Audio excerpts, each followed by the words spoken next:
जय श्री महाकाल. नमस्कार मित्रांनो, कसे आहात? सगळे चांगले असाल. मी आपला सोशल पुन्हा एकदा स्वागत करतो आपल्या एका नवीन व्हिडिओमध्ये रेशीम उद्योगबद्दल.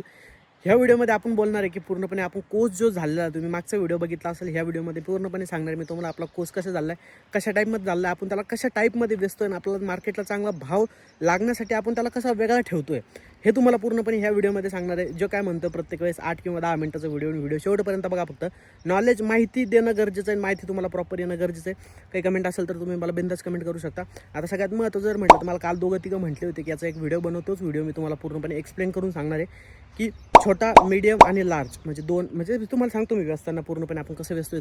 तर त्याआधी जर व्हिडिओला नवीन असाल तर चॅनलला आपल्या सबस्क्राईब करा, व्हिडिओला लाईक करा, कारण की तुमच्या एका व्हिडिओनी लाईक केल्यानंतर मला चांगली एनर्जी भेटते. आणि आज कोर्स वेचल्यानंतर आपण लगेच उद्या त्याचं मार्केट करणार आहे, कारण की परवा मार्केटला सुट्टी आहे. तर आपली 13 जर आपली कोच जर आपण मार्केटला घेऊन गेलो तर आपली 27 तारखेला परत बॅच येणार, त्यामुळे थोडा गपला होऊ शकतो. त्यामुळे आपण आज वेचून लगेच उद्या मार्केट करणार आहे. उद्या मार्केटचा पण व्हिडिओ लवकरच मी अपलोड करेन. बरं, त्यामध्ये मला ना एक जणांनी काल कमेंट केली होती यूट्यूबला की आपण आधुनिक शेतीमध्ये काही टेक्नॉलॉजी वापर करून ह्या रेशीममध्ये आपलं काही म्हणजे फायदा होईल का, आपल्याला त्याच्यामध्ये कामगार वाचल का. आता मी तुम्हाला आतापर्यंत सांगत आलो, 100 अंडी पुंजला आपण घरच्या घरी 3 जण काढतोय, मी, आई, वडील, बस एवढं 3 जणांत आम्ही 100ची बॅच काढतोय. येणारी 27 तारखेला 150ची पण आम्ही 3गामध्येच काढणार आहे. ॲडव्हान्स टेक्नॉलॉजी जर म्हटलं तर बाकी ह्यामध्ये परेशानी काहीच नाही आहे. फक्त तुम्ही एवढं समजा, जर पाला आपला ह्या प्लॉटमधला असेल, ह्या प्लॉटमधला पाला आपल्याला तिथं शेडमध्ये घेऊन जायचं आहे, तर एवढा डिस्टन्समधला प्रॉब्लेम फक्त आपल्याला एवढा फेस करावा लागतो. म्हणजे एवढा प्रॉब्लेम आपला पाला पूर्णपणे घेऊन जावं लागतो, एवढंच ह्यामध्ये काम आहे. बाकी पाला टाकणं आणि बाकीचं याच्या व्यतिरिक्त दुसरं काही काम नाही. ॲडव्हान्स वापरल्यापेक्षा आपण पूर्णपणे जसं करतोय तसं जर केलं तर ते एकदम बेटर आहे. आता मी तुम्हाला पूर्णपणे शेडमध्ये घेऊन चालतो, शेडमध्ये तुम्हाला पूर्णपणे दाखवतो की आपण कसं चंद्रिका वगैरे गुंडवून ठेवलं आहे, त्याचा फायदा काय. तर व्हिडिओ शेवटपर्यंत बघा. ठीक आहे, चला शेडमध्ये दाखवतो. आता तुम्ही बघू शकता आपण शेडमध्ये आलेलो आहे, आणि शेडमध्ये जर बघितलं ना तुम्ही, सगळ्यात चंद्रिका आपण अशा लटकून ठेवलेलं आहे, आणि पूर्णपणे ज्या बेडवरची चंद्रिका त्या बाहेर घेतलेलं आहे, आणि त्याहून काही बेडवरतीच आपण गुंडवून ठेवलेलं आहे. आता याचा सगळ्यात मोठा जो की फायदा असा होतो की जर आपण लगेच बेडवरच्या काढल्या आणि लगेच कोस वेचायला सुरुवात केली तर जे खालचा भाग असतो ना, तो खालचा भाग थोडा ओला असतो. म्हणजे समजा तुम्ही, बरं मी काय बोलतो तर माझ्या बोलण्याकडे लक्ष द्या, कारण की मी व्हॉइस ओव्हर करतो आहे. जर चंद्रिका अशा जर लटकून ठेवल्या ना, तर याला खालून आणि वरून दोन्हीकडनं हवा लागते, आणि प्रॉपर तो वाळतो. वाळल्यानंतर तो प्रॉपर कडक होतो. म्हणजे समजा आता हे जे आपण गुंडवून ठेवलं ना, तर खालचा भागाला पण पूर्णपणे हवा लागते. त्या जर सरसपाट असल्या ना, तर लगेच आपण वेचायला जर सुरुवात केली ना, तर ते खालून हे पूर्णपणे गरम असतो, त्यामुळे पण प्रॉब्लेम होऊ शकतो. त्यामुळे आपण कालच या अशा उलट्या करून ठेवलेलं आहे. आता त्यानंतर जर तुम्ही बघितलं ना, तर बेडवरती काही नॉर्मल कुठं आपल्याला आळ्या दिसत आहे. आता कसं असतं माहिती का, 100% आळ्या कोस तयार करत नाही. एक गोष्ट लक्षात घ्या, काहीमध्ये वातावरण फरक होतो, काहीमध्ये टेम्परेचर फरक होतो. तरीही आपण सगळ्या टेम्परेचरचा मेंटेन ठेवण्याचा प्रयत्न केला होता, आणि आपण टेम्परेचर पण मेंटेन ठेवलेलं आहे. पण त्यामध्ये काही आळ्यांचा असतं विषय, आता की त्यांचं सॅम्पल आलेलं असतं आणि त्यांना चंद्रिकाची गरज पडत नाही, त्या लगेच कोस पण तयार करायला सुरुवात करतात. आता ह्याच्यावरच्या आळ्या आहे ना, त्यांचं सॅम्पल आलेलं आहे पण त्या कोस तयार केलं नाही, ठीक आहे. पण ज्या आळ्यांनी सॅम्पल असून पण त्यांना चंद्रिकाची गरज नसती, त्यांनी अशा प्रकारेच काड्यामध्येच प्रोसेस चालू केली होती, ज्या दिवशी चंद्रिका टाकली त्या दिवशीच. आता त्यामध्ये पण काही, आता ही जी आळी बघताय ना तुम्ही, ही आळीला लेट करून सुटलेलं आहे असं समजा तुम्ही कोस तयार करायला. कारण याचं कारण असं असतं की सगळ्याच आळ्या 100% एकाच टायमिंगला कोस तयार करायला सुरुवात करत नाही. कधी आज करताय, कधी उद्या करताय, हिला लेट करून सुटलेलं, त्यामुळे ते काही विषय नाही. आता ह्यामध्ये आपण 3 प्रकारामध्ये कोस वेचतोय, मी तुम्हाला सांगाल. पण तुम्ही जर बघितलं तर चंद्रिकावरती किती मोठ्या म्हणजे कोस आहेत. आता ह्यामध्ये हे जो कोस आहे ना, हे जो दाखवतोय तुम्हाला, हे कोस आपल्याला बीडच्या मार्केटला उद्या न्यायचा आहे, आणि याला चांगला प्रकारे भाव ठरतो. आता हे जो उचलला हे डबल आहे. आता जर सरळ भाषेत म्हटलं तर हे जो आहे ना, हे सगळ्यात मोठा आहे, बरं. म्हणजे याला हे व्यापारी चेक करत नाही. त्यानंतर मी आता ठेव पटकन हार्या. त्यानंतर मीडियम आला, आणि त्यानंतर एकदम लहान आला. आता ह्या 3 प्रकारापैकी ना, जो मधतला आहे ना, याला चांगला प्रकारे भाव ठरत असतो. आणि हे जो मोठा आहे ना, हे डबल म्हणतो आपण, म्हणजे 2 आळ्यांनी कोस तयार केलेला आहे. आता हे आपण पूर्णपणे वेचून एका बकेटीत गोळा करतो, आणि जो मोठा आहे आणि जो सगळ्यात छोटा आहे ना, हे आपण वेगवेगळे टाकत असतो. कारण की हे जो मोठा आहे ना, ह्या 2 आळ्या कोस तयार करत असता. म्हणजे तुम्ही समजा माझं बोलण्याकडे लक्ष द्या. आता ही जी आळी बघताय ना तुम्ही, ही आळी आतमध्येच मेलेली, बरं. त्यामुळे ह्या कोसला ना डाग पडलेला आहे. म्हणजे तुम्ही बघू शकता, हे कोस पूर्णपणे दबतो, आणि ती जी आळी आहे ना, आतमध्येच मरून गेली. म्हणजे जी आळी जी कोस तयार करते ना, ही पूर्णपणे स्वतःला आउटर लेअरना कवर करून मग कोस तयार करत असते.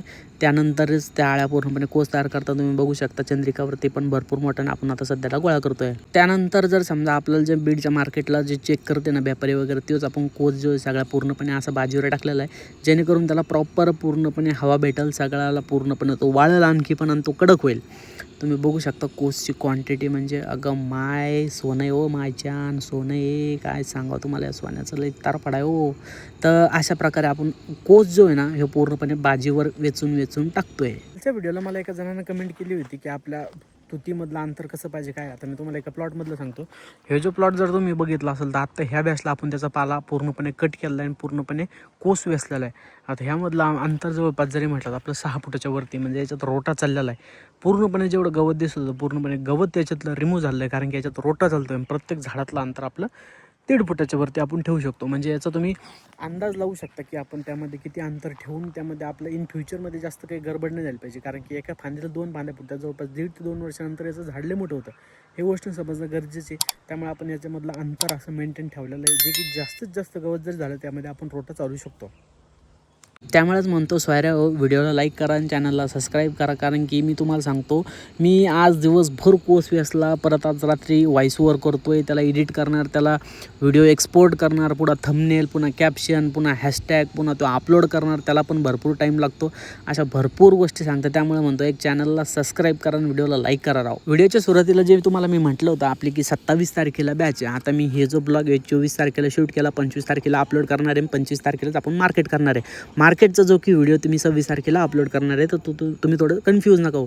आता ह्याच्या सगळ्या काड्या आहे ना, ह्या सगळ्या काड्या आपल्याला बाहेर उद्या घेणार आहे. म्हणजे आम्ही याला एक 400 रुपये किंवा आपण त्याला माणसं लावित असतो, हे बाहेर पूर्णपणे घेतो आणि बाहेर पूर्णपणे त्याला जाळून टाकतो. एक त्यांना प्लस क्वार्टर पण असते, म्हणजे त्यावर ते चांगले कामं करते. नाही तर हे सगळे घाण वगैरे असते ना, तर ते आपल्याला काढायला जमत नसते. म्हणजे ते लोक जास्त नाही, पण हे पूर्णपणे कचरा जो आहे जो की आपण शेडच्या बाहेर घेऊन सगळा फेकून देणार आहे. आणि हा की माझा ट्रायपॉड आणि हा की माझं माईक. आता याचं मी प्रमोशन नाही करत, त्याच्यामुळे याचं नाव झाकीलं मी, पण हा एक ट्रायपॉड मला खूप साथ देतो आणि जे की माईक.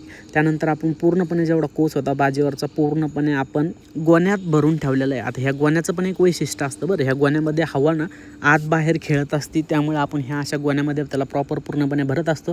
जवळपास जरी म्हटलं तर 5 आणि 4 9 आणि 9.5 आपल्या गोण्या भरलेल्या आहेत पूर्णपणे. आता उद्या तुम्हाला उद्याच्या व्हिडिओमध्ये सांगाल, शॉर्ट व्हिडिओमध्ये असेल किंवा लॉंग व्हिडिओमध्ये असेल, की आपला कोस किती kg भरलेला आहे. आपली 100ची बॅच होती, त्यामध्ये आपलं किती ॲव्हरेज आलेलं आहे, त्याला किती भाव लागलेला आहे आणि आपलं टोटल प्रॉफिट किती झालेलं आहे. आता हे पूर्णपणे आपण गोण्या जे की बांधून ठेवलेलं आहे पूर्णपणे कोसमध्ये, कारण की उद्या आपलं शेड पण काढायचं आहे. 27ला लवकर बॅच आहे, त्यामुळे आपण हे असं पूर्णपणे गोण्यात कोस भरून ठेवला. आता हे जो गोण्यातला जो कोस आहे हे आपल्याला पूर्णपणे घरी न्यायचा आहे. घरी गेल्यावर तुम्हाला सांगतो प्रोसेस कशी असते. तर आता हे बघू शकता तुम्ही. आता आपण पूर्णपणे जो की कोस घरात एका रूममध्ये पूर्णपणे चटाईवरती टाकलेला आहे, फरचीवरती पण नाही टाकलेला, कारण की त्याला खालून गरमी सुटेल म्हणून. आणि फरचीवर सगळा कोस टाकला. अगं माय खायच क्वालिटी रे बाबा, एक नंबर डायरेक्ट.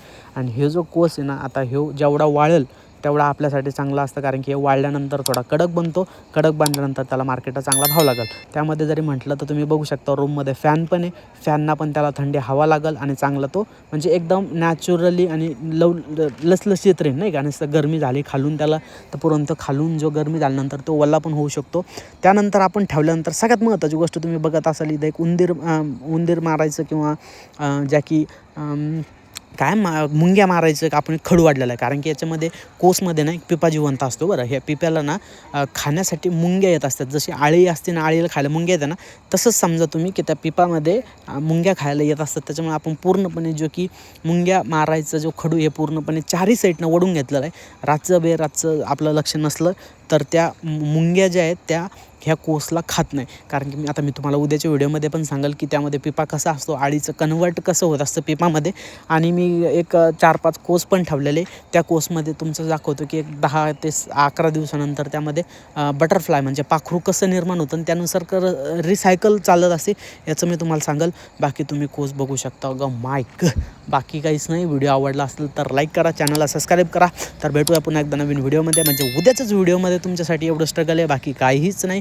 उद्याचा व्हिडिओ मार्केटचा व्हिडिओ की खूप इम्पॉर्टंट होणार आहे, कारण की मार्केटमध्ये मी तुम्हाला पूर्णपणे रिकवर करून दाखवणार आहे की मार्केट कसं असतं, माल कसा ठेवायचा, कसं काय पूर्णपणे. त्यासाठी व्हिडिओ लाईक करा, चॅनलला सबस्क्राईब करा.